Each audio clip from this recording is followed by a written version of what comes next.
When you hear him speak, you can hear the voice of experience teaching. Tedd Tripp is extremely practical, which is what I love. I've observed a lot of teachers, and Tedd is an exceptional teacher. He is clear, he is profound, and he's brief all at the same time. If we really want to change behavior, we have to get to the heart. He speaks to the heart of the parents, he speaks to the heart of the children, and it gives a great vision of what could be in your family. The primary place for your children to receive this formative instruction is not the church. The church is there to equip you.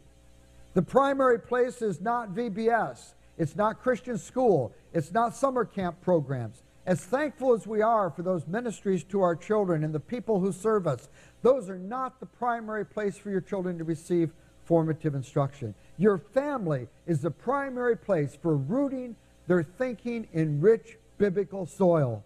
His teaching in general is not simply Christian parenting or biblical parenting. It is actually incorporating the gospel and instilling that in your kids. For me, this seminar is about renewing my mind and training me and teaching me how to train up my children. We need our hearts to be transformed by the grace of God, and we need to somehow model that for our children and instruct our children so that they would turn to the grace of God, that they themselves might be able to follow Him, serve Him, impact the culture. Now, let me just define that term a little bit. What am I talking about when I talk about formative instruction?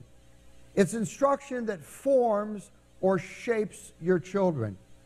It's instruction that gives shape to them. It's like the potter working with a lump of clay on the wheel, and as the wheel spins and as he guides that clay with his skillful fingers, the clay takes shape underneath his hands. Or the block of wood that the woodworker has on a lathe, and as the lathe spins and he uses his carving tools, he gives shape to that block of wood. And whether or not we use the term formative instruction, it's a fact of life. It's more than just a daily devotional time in our homes.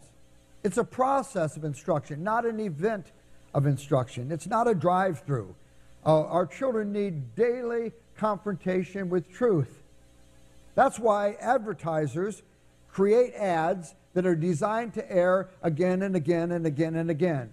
Because the advertisers want for you to memorize the jingles so that when you're standing at Walmart in front of this wall of products and making a choice, you know which one to buy.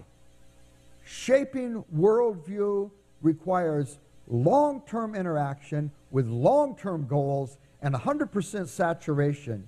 You have to have a vision for this nurturing instruction from infancy to adulthood, not just simply fixing short-term problems.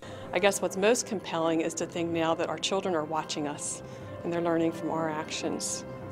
I want to compel my children towards godliness. It's something that doesn't just affect your own family.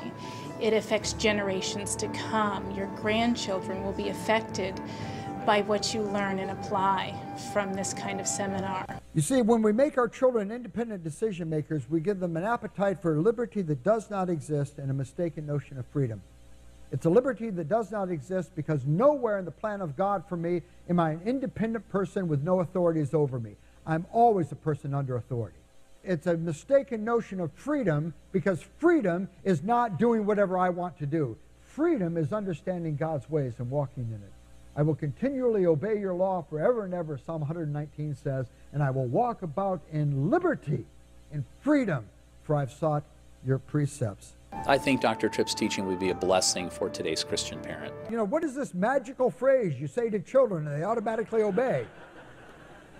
Well, of course, it's not magic. It's a training process. Now, notice what I said, process. It's not an event. You come to your children hundreds of times, reminding them, God has drawn this circle in which children are to live. It's a blessing for you to live within this circle. It's worth carving out the time to be here, no matter what your schedule is.